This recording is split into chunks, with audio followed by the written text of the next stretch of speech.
Good morning from the Flying Can Ranch in Athens, Texas.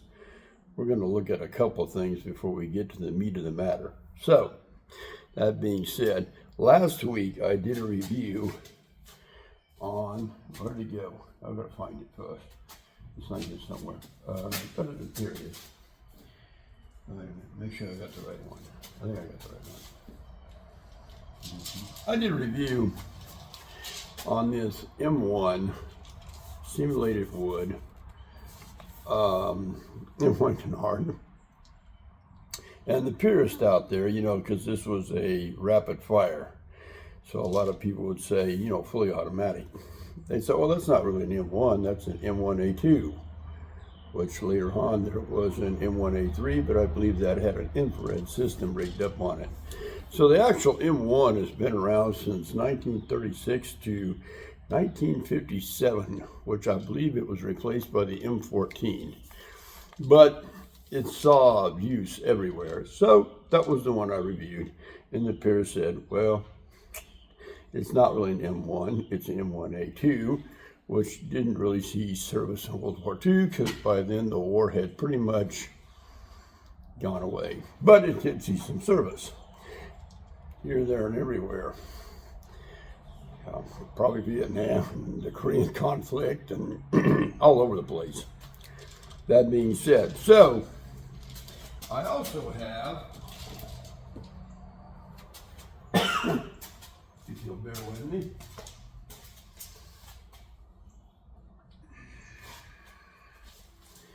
this big beauty in the all wood stock.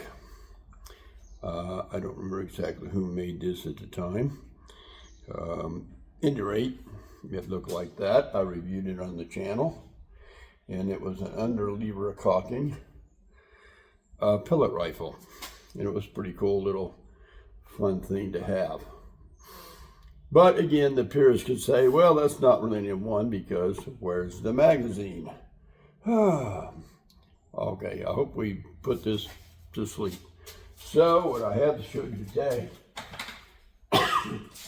now we'll get to the meat of the matter,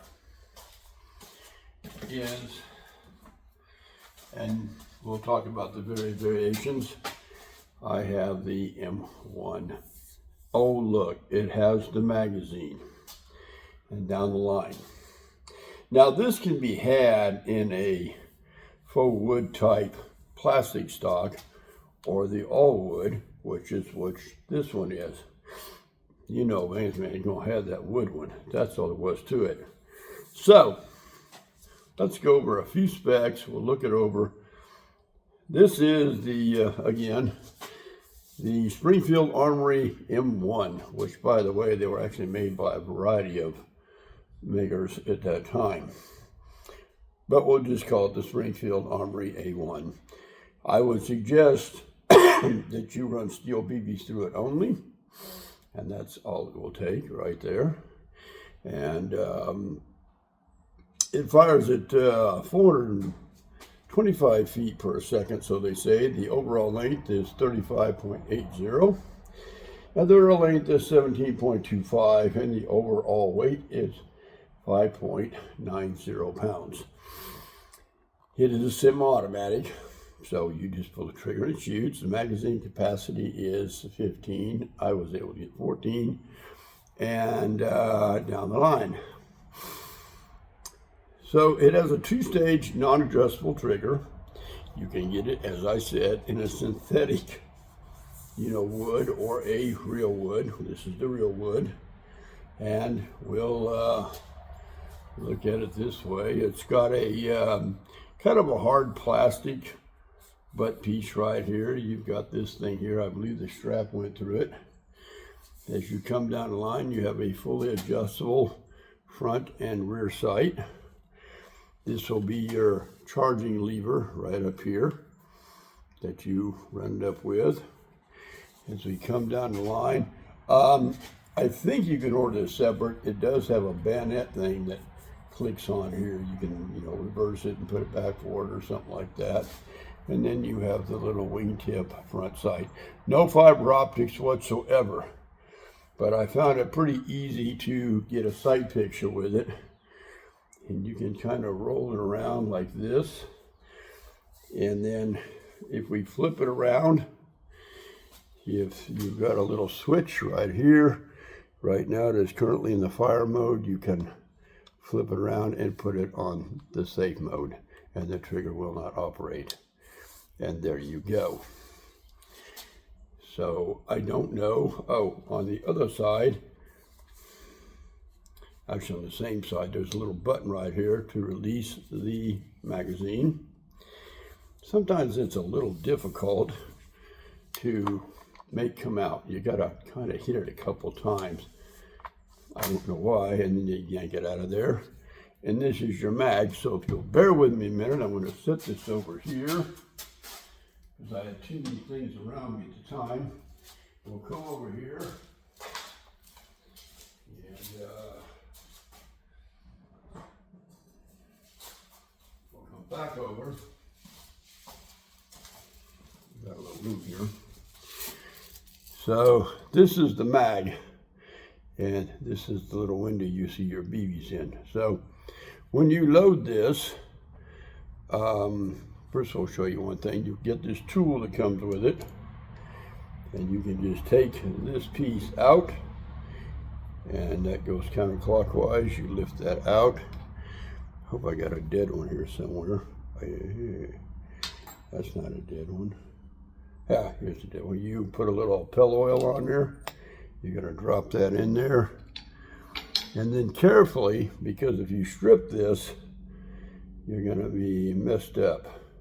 This one actually goes in very, very easy. And you can kind of get your hand started. And then you can turn that clockwise till it locks all the way up, like so. So we'll just leave that like that for a minute. Now you have it's kind of hard to see here, you have a piece right here, and there's a little lock right down here. So you're gonna pull that down like so, and you're gonna lock it into place. You can see I currently have some BBs in it. Now there's a little hole piece right about there, and you're going to take your BBs. I like to put them down here and just kind of slide them up, and there you go. And I can usually get two at a time if my nimble fingers are not working well. I'm feeling much better today. I'm not coughing as much. Manuka honey, one of my viewers said Hawthorne is also very good, which I replied I do have some Hawthorne tablets for such occasions. So I'm not really into chemical-based medicines, as you can tell, but we can go for hours on that. So we're just going to keep loading the magazine up like so. Now for the shooting review, I actually have a backup mag, and that looks like it is as full as it's going to get. You want to hold your finger close to that when you release it, so it doesn't snap forward very quickly. I think it's going to throw that one BB out, but I've got some steel and some copper ones up inside there. I highly recommend, though, that during the shooting review, because I'm going to dump all these out and get redone, but I highly recommend you use only steel BBs in the weapon. I shot it with copper, and with the full autos, all the full autos, you really need to stick with the steel, black diamond, or whatever type BBs. But I'll eventually get all these pulled back out of here, and then we're going to start all over again. So, but that's your mag right there. And then you can just put it back inside the gun. And I'm not going to put it in the gun just yet to show you that this is the actual cocking lever. You just pull it down and let it go. And that thing goes as you shoot. It does not, or I did not get it to lock back on the first round. Now, I had one of these shipped to me a couple of weeks ago, 3 weeks ago or so, and this was coming back and it would stick, and I'd have to manually slap it forward, and then you'd shoot it and it'd come back and it would stick, and you'd have to manually pop it forward. every now and then it would work like it's supposed to, but most times it would not, and it would just pop back and forth and do this and that, and oh, my mustache is itching or something. But it has some markings on it, like so, you know, like that. And again, I ordered it with the wood stock. So there it is, the M1 Gennard, whatever you want to call it, 30 caliber, but this is the BB version. I've actually shot the real puppy of this, and this is about as close as you're going to get, except the weight. This is much lighter. I think the actual gun itself probably weighed about, oh, I don't know, 9 pounds or something like that, where this one is 5.70 pounds. But, you know, you can actually have an M1 and shoot it all day long, and it won't cost you an arm and a leg. Now, this does have a smooth bore barrel. It shoots BBs and BBs only. And I would recommend maybe dry patching it. I don't know if... now, with the electric ones of these, they don't make an electric one like this, but Umerage is coming out one bar ahead of one. You really just want to run a dry patch in it, so you got your little motor down in your stub. But there it is. I got a hold of Airgun Depot, and I shipped the original one back. I tried this one yesterday, and it was a blast. I'm going to tell you this: you better bring plenty of CO2s and plenty of BBs, because I was going through mags so fast, it was unreal. I could take my time, and I'm still going through mags fast, and it was a blast, blast, blast. I'll be very honest with you before we do the shoot review. My opinion was the mag that came with it leaked just a little bit. The other one I have, I don't believe it does. Sometimes they do that the first couple of times you use them. Sometimes you got to crank them down a little bit more, but it worked pretty good. I was getting about probably, I got 14 per a thing. It says 15, but I was getting 14. But you're going to get about probably 2.5 magazines through this. And then right toward the end of that, you're going to hear that CO2 go, psst, and it's done. It's finished. It's empty. But it was a lot of fun.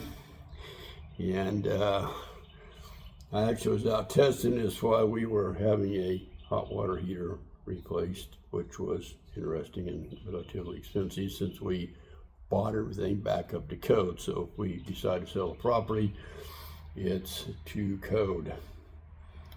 And that was expensive. Expensive. Did I say it was expensive? Very expensive. But at any rate, it's a done deal. And yes, I have installed, I don't know, 3 or 4 hot water heaters in my time. But they've got this stuff down to where everything's got to be to code, and this and that and the other. And I had a coworker not too long ago put one in at one of his sites, and then I'll be danged if it wasn't like 3 days later, they did a building inspection, and they had some guy out there that was, you know, pretty sharp cat. He's a real nice guy, but he said, oh, well, that's not right, you know, and it's got to have this and it's got to have that, and you got to have a thing over here, and yeah, it kind of made a stink. So he ended up sort of having to redo it a little bit, not a whole lot, but he was able to get it to where they said it was satisfactory. Crazy building code. Don't know much about it, but I'm learning very quickly. But there you go, the M1. It's a little cool out this morning, but I would have, excuse me, I might have enjoyed this a lot more, but it'd be hard to do if that mag would have been like the double CO2 that lasted a little bit longer, because you'll go through these things quick. But I really don't see a foreseeable way and keep it realistically looking. So we're going to get some things set up over here on the range, and we're going to give it a shot, no pun intended. And all of these I've shown you, which by excuse me, By the way, I also have another M1, an older one. It was a Crossman. I bought it off a guy, and unfortunately when it shipped, it sort of broke the little, one of these little tabs off. It kind of messed up the front sight. But I did a shooting review on that. It's on my channel. I was able to hit with it, and you know, eventually I'm going to fabricate something and sort of rebuild that and get it to where it works again. You know, I can do things like that if I put my mind to it. So we'll rig up something. But there you go. We're going to set up some cans, and we're going to go through a couple of mags and see what it does, and we'll go from there. And by the way, I want to thank for everybody for their support, for subscribing, a lot of the comments that come in back and forth. Again, I don't have any sponsors.